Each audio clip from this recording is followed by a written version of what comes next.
Em nome do Pai, do Filho e do Espírito Santo. Amém.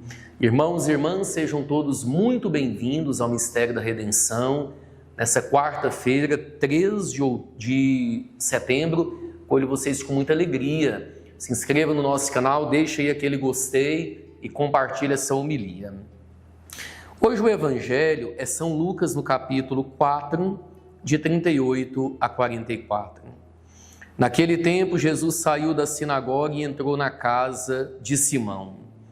A sogra de Simão estava sofrendo com febre alta e pediram a Jesus em favor dela.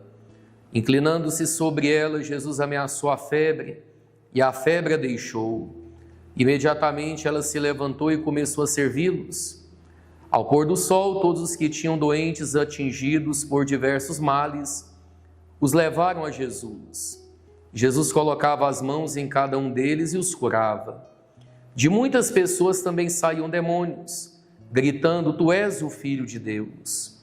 Jesus os ameaçava e não os deixava falar, porque sabiam que ele era o Messias. Ao raiar do dia, Jesus saiu e foi para um lugar deserto. As multidões o procuravam e, indo até ele, tentavam impedi-lo de que os deixasse. Mas Jesus disse: Eu devo anunciar a boa nova do reino de Deus também a outras cidades, porque para isso é que eu fui enviado. E pregava nas sinagogas da Judeia. Palavra da salvação, glória a vós, Senhor. O ministério de Jesus, ele vai sendo desenvolvido.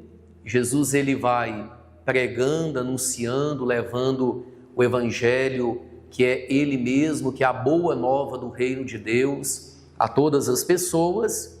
E hoje, Jesus, ao sair dessa sinagoga, ontem nós ouvimos o Evangelho onde ele estava na sinagoga, onde ele expulsou um demônio. Agora ele entra na casa de Simão, a sogra dele está doente e Jesus, ele cura. Jesus, ele ressuscita aquela mulher. Ressurreição não no sentido de que ela tinha morrido, ela estava doente, estava com febre alta, mas o ato dela ser curada e dela se levantar é um ato de ressurreição. É Jesus que levanta, que ergue aquela mulher, que faz com que ela saia daquela doença, daquela terrível enfermidade, faz com que ela deixe aquela doença e ela agora vem assumir a graça de uma vida nova.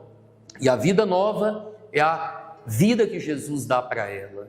É tão bonito notar que aquela mulher, a sogra de Simão, imediatamente ao ser curada, ao ser levantada por Jesus daquela cama, daquela situação que ela estava, ela começa a servi-los.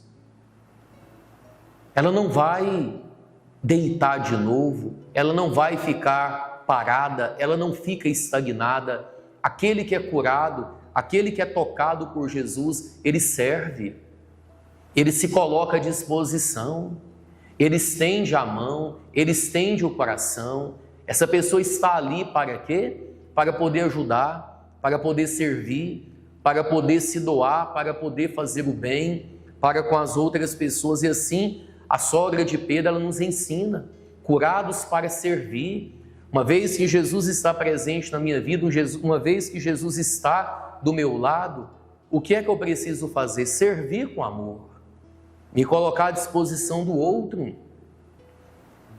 Uma vez que eu recebo tanto de Deus, eu preciso também me doar, eu preciso também me lançar nesse serviço, eu preciso também fazer a vontade de Deus na minha vida. E é isso que nós aprendemos aqui com essa parte do Evangelho.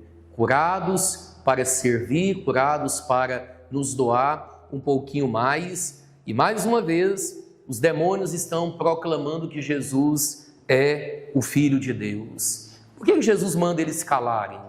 Por que eles não devem falar? Porque toda a ação do diabo é uma ação de confusão.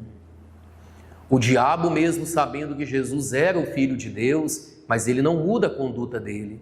Então não venhamos aqui cair nessa cilada pensando que o diabo ele quer promover Jesus ou a vida de Jesus, o reino de Deus. Jamais. A ação do diabo é para gerar desordem, briga, confusão, para causar transtorno na vida das pessoas. E aqui Jesus está nos ensinando que o mais importante na nossa vida, o mais importante é estar na presença dele e cuidar para não cairmos jamais nessas artimanhas de Satanás, nessa esperteza do inimigo, do diabo.